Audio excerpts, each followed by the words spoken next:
Ayan guys, stock ko yung ating gagawin, standard na screen door, kulay puti. Ayan, mamaya ipapakita ko sa inyo guys kung ano yung mga gagamitin natin na materials dyan. Ayan, divider po yan, standard lang naman yan. Masusundan nyo guys sa video natin. Ito, simulan na natin.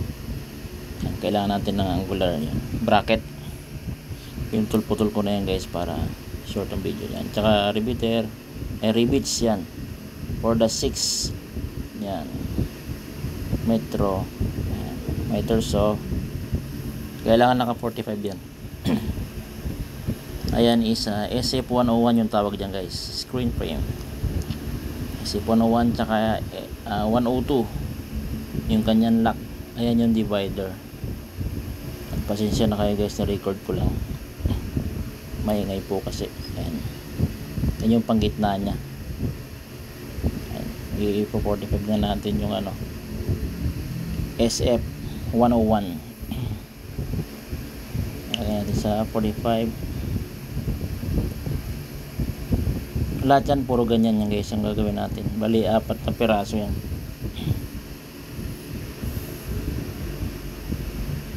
Sundan nyo lang sa video yung sa mga baguhan lang to guys na gumagawa ng screen door. Ayan lang yung pinapakita ko. Sa mga veterans na, pasensya na kayo. Ayan yung ating tutorial ngayon, pero may mga video na rin ako nyan. Ayan yung bracket, pinubutasan muna natin. Ano yan guys, 1x1 na angular, pwede rin 3/4 by 3/4. Yan yung available ko na bracket 1x1. Ay, binubutasan ko muna. Ano yan, 4 na piraso. Ayan, ilagay natin dyan, butasan natin, tsaka i-rivet natin ng 4 the 6 1/8 yung bala ng talim guys.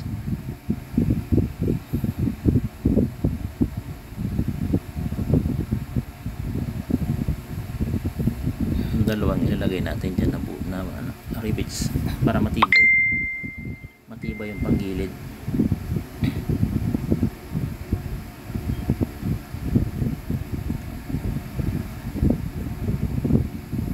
Tapos yan naman sa loob isa lang, parang lang naman yan, para hindi bumuka yung pagka 45 natin. Matibay din naman. Pwede rin dalawa yan guys kung gusto nyo dalawa, pero sa akin kasi isa lang din nilalagay ko. Sinisipag kayo mag rivet, makingan ko muna, tsaka ko bubutasin dyan. Kung may naina yung kamay nyo, maggawa kayo ng kailangan nyo ng plies dyan. Sa akin kasi medyo sanay na kaya kinakamay ko lang. Kaya kung mga baguhan kayo, gamitan nyo ng plies para hindi kayo masugatan. Ayan, lahat yan puro ganyan yung gagawin, paikot. Pag hindi pumasok yan, alugin nyo lang. 4 na piraso yan, top tsaka bottom, yung maiksi, yung 3 feet. Ang gagawin pala natin guys is 90 by 210 yung ating screen door. Tsaka yung divider nya is, baka magtanong kayo, 88 cm simula sa baba pataas. Ang sukat ko dyan 88 cm. Yan, yan. Tsaka nya is pagdudugtongin yung dalawang frame. Yan, diba? Paikot yan guys, puro ganyan yung gagawin.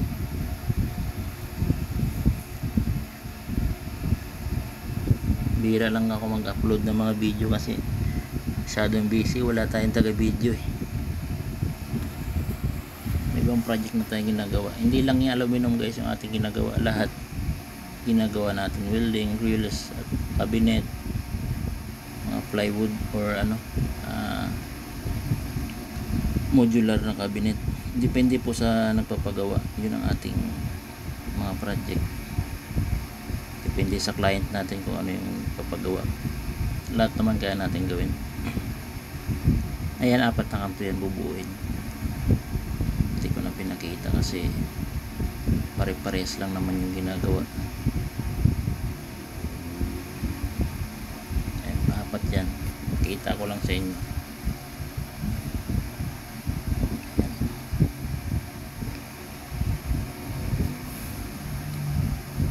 Ayan naman yung ating divider, 106, 102. Diyan ako nagkakaltas guys sa gitna. Yan, sa gitna ako nagkakaltas. Hindi ako dun sa SF101 nagkakaltas. Yan ngayon, isasalpak lang yan. Yan. Diba mas matibay tignan. Mas matibay siya. Kaysa dun sa SF101 tayo maglalagay ng kaltas. Mas the best dyan sa divider. Sa 106, 102 tayo maglalagay ng kaltas. Yan. Tsaka natin i-re-rivet. Yan o, insert nyo lang, tapos tulak. Yan, ganyan lang. Wala kasi akong taga-video, kaya ako nagbibideo sa sarili ko. Ayan, ganyan lang kabilis. Yung baba dyan, isto ko yung guys, yung sa gitna. Yan. Tsaka yung ngayon i-re-rivet. Sukatan nyo ng simula sa baba, 88 cm sa akin eh. Ang sinusukat ko. Depende kasi sa ano ng pinto. Meron kasing 3 feet, may 90 cm yan.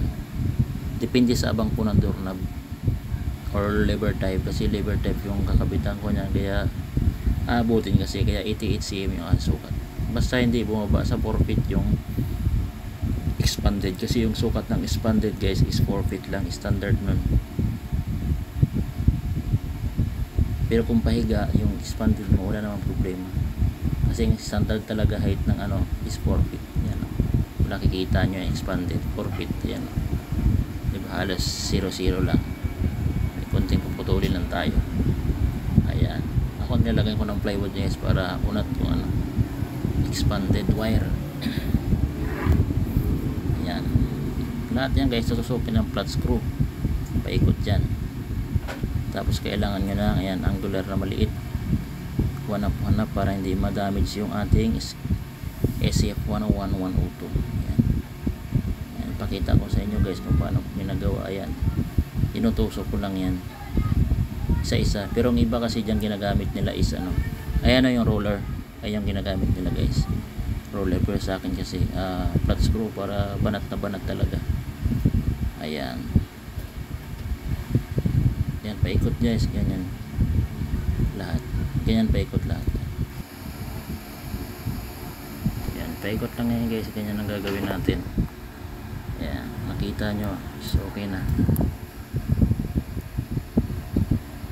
Iisang ano lang naman yan guys yung ating ginagawa, puro paikot lang. Basta may angular kayo para hindi ma-damage yung screen frame, kasi pag walang angular kayo na nakalagay yan sa gilid, tatamaan po yan. Diyan na naman tayo sa ating screen mesh. Kailangan natin guys, yung vinyl natin dyan is vinyl number 3. Ayan, sa mga hindi nakakaalam is number 3 po yung gamit natin. Ayan, tsaka roller. Yung guide ng roller guys, may guide yan ha. Hindi yan basta-basta pinapagulong. Ayan, yung plane dun sa likod, yung may gadla dito sa labas para may pasok po yung rubber.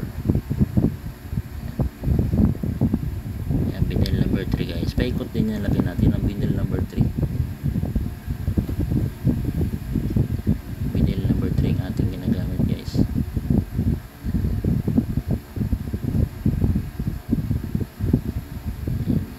Pasok doon natin sa may gap, ilalagay yung butas na pinag-insertan ng expanded.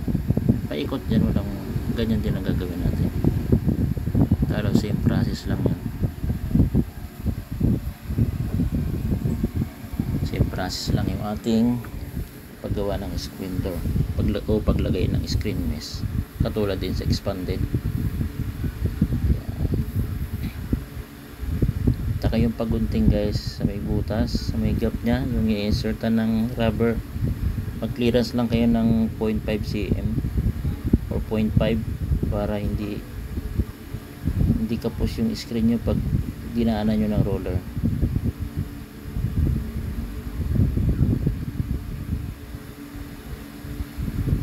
Pangit din naman kasi yung sobra, kasi magka-cutter ka pa. Ayan, ganda yung tama lang. Paikot po yan, same process lang. may na-download din naman ako na screen na pag-assemble, pero ito i-update lang natin. Ayan, sticker lang yan guys, yung nakikita nyo. Istoko naman, yung istoko halos same process lang din, ipasok lang din yan sa gap na yan. Yan, yung iba kasi wala din na nilalagay, din na tinutupi sa akin kasi tinutupi ko para matibay yung istoko, hindi basta-basta masira. Paikot din yan guys, mayroon din yan angular para hindi masira yung ating screen door. Yan, ako napapansin nyo, yan, tinutupi ko yung istoko. Pagkatapos ng tupi yan guys, lalagyan nyo ng paikot yan, apat na kanto, itupi nyo muna ng ganyan para kontrahan sila. Yan, apat na kanto, tupi nyo, may angular pa rin akong dala-dala para hindi ma-damage yung ating screen door o screen frame. Ayan, paikot yan na apat na kanto, kaya i-ano nyo muna, ilak nyo muna apat na kanto. Ayan, kailangan yan nakalak yung apat na kanto. Yan, nakalak yan, paikot. Saka nyo ngayon gagamitan ng roller. Yan, tapos pag napadaanan na ng roller, sa akin pinapadaanan ko pa rin ng flat screw para pasok na pasok dun sa gap. Yan ang ginagawa ko, pinapakita ko sa inyo isa-isa para sa mga baguhan na nagkakabit, alam nyo na yung gagawin nyo. Comment lang kayo kung may tanong kayo guys, para malaman natin kung taga saan kayo na lugar para makita natin. Saka comment lang kayo kung ano yung gusto nyo pagawa sa atin. Kung may project tayo, ida-download natin yan. Ayan naman yung kanyang yung clip, yung 102, pinapakita ko sa video. Ayan, 102 yan, pero kasama na yan guys sa pag binili nyo, standard po yan. Kapag kaisip 101, kasama yan sa pagbili talaga. Ayan, ilalagay din ako ng rubber dyan para mabatak yung istoko, para hindi nakabaloktot tingnan. Ayan, malak yan sa ano, sa istoko para banat, hindi tiko tingnan yung istoko pag tayo na. Yan, yung dadaanan din ng roller, paikot lang din yan para hindi pangit tingnan.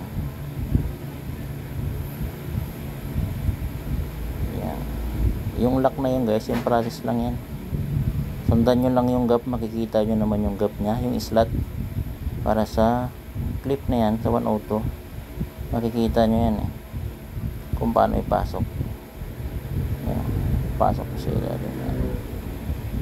May clip niyan guys, naglalakusa yan.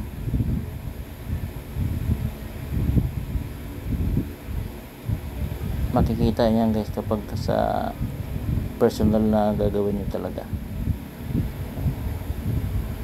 Ayan yung 102 na yan, ginugunting ko lang guys yan. Pagputol yan, ginugunting ko lang kasi malambot lang naman yan.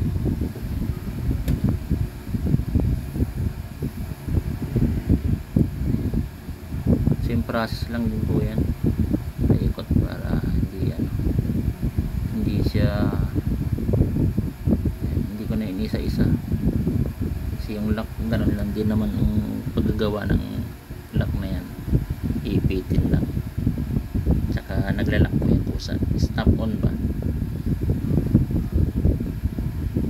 Ayan, pag medyo matigas, pupukin nyo lang ng Phillips screw or flat screw, kailan may flat screw kayo.